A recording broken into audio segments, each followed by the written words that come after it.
Italy में जारी हुआ योगी मॉडल, वहाँ भी मुस्लिमों पर टूट पड़ी मुसीबत। इटली देश की पीएम बनते ही जॉर्जिया मेलोनी ने चलाया अपना राज। मुसलमानों पर लिया फैसला, ना तो नमाज होगी ना ही बनेगी कोई मस्जिद। अगर की आंदोलन या दंगा करने की कोशिश तो देश से होंगे बाहर। इटली की कट्टर पॉलिटिशियन और राइट विंग नेता जॉर्जिया मेलोनी इटली की पहली महिला प्रधानमंत्री बन गई हैं। 45 साल की जॉर्जिया और उनके कैबिनेट मंत्रियों ने शपथ ली, जिसके साथ ही ब्रदर ऑफ इटली पार्टी की नई सरकार का इटली में गठन हो गया। द्वितीय विश्व युद्ध के बाद ये पहली बार है जब कोई राइट विंग कट्टर नेता इटली के प्रधानमंत्री की गद्दी संभालेगा। 4 साल पहले 4.13% वोट पाने वाली मेलोनी की ब्रदर ऑफ इटली पार्टी को इस बार 26% वोट मिले हैं। जॉर्जिया मेलोनी के चुनावी एजेंडे में मुस्लिम प्रवासियों को शरण नहीं देना और समलैंगिकों का विरोध और उनको कोई हक नहीं देना शामिल था। शपथ की बात से ही पूरा यूरोप मेलोनी से डरा हुआ है, क्योंकि वो यूरोपियन यूनियन कभी भी छोड़ सकती हैं। क्या है पूरा मामला, जानने के लिए ये वीडियो आखिर तक जरूर देखें। बता दें कि मेलोनी यूरोपीय यूनियन की नीतियों से पूरी तरह से सहमत नहीं है। इन सब समस्या का कारण वे ईयू के शरणार्थियों को मानती हैं। अपने चुनावी कैंपेन में उन्होंने कहा था कि मुस्लिम देश में गृह युद्ध में त्रस्त महिलाओं और बच्चों की तस्वीरें दिखाई जाती हैं, लेकिन सिर्फ मुस्लिम पुरुष शरणार्थी ही हमारे देश में आते हैं। इन पुरुषों को मैं शरणार्थी नहीं मानती।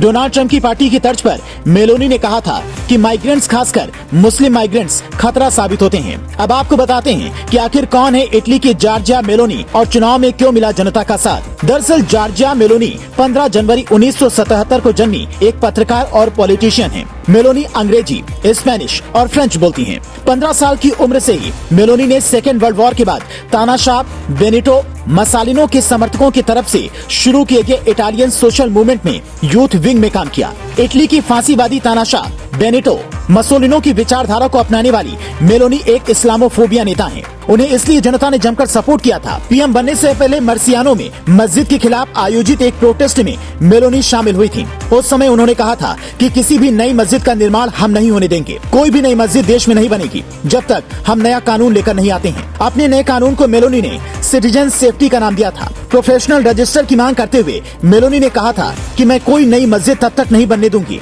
जब तक सरकार को संपूर्ण जानकारियां नहीं दी जाएंगी और नमाज में क्या क्या कहा जा रहा है ये भी बताना होगा। मस्जिदों को फंडिंग कहां से हो रही है, नमाज इटालियन भाषा में हो क्योंकि इटली मुल्क की राष्ट्र भाषा है। वहीं जॉर्जिया मेलोनी अपने मकसद के लिए एक दक्षिणपंथी नेता के रूप में बिल्कुल स्पष्ट हैं। उसमें कोई दो राय नहीं है। नई सरकार तो इटली में बन गई, लेकिन ये कब तक चलेगी ये बोल पाना मुश्किल है, क्योंकि इतिहास गवाह है कि साल 1948 में इटली के गणराज्य बनने के बाद लगभग हर साल एक प्रधानमंत्री ने अपना इस्तीफा दिया। बता दें कि इटली पर 2100 लाख रुपए का कर्ज है।